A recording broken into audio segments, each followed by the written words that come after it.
একখানি চিঠি তোমার নামে, ভাজে ভাজে রাখি গধূলি রঙের এক ফোঁটা কান্না।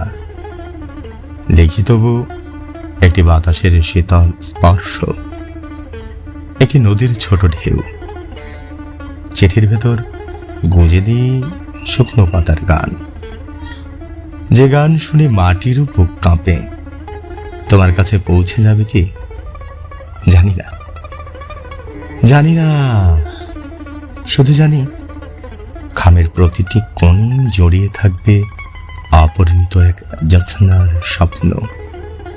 তোমার আঙুল ছুলেই বুঝি চিঠি ফেটে বেরিয়ে আসবে একটি নীরব ভালোবাসা, একটি নীরব ভালোবাসা।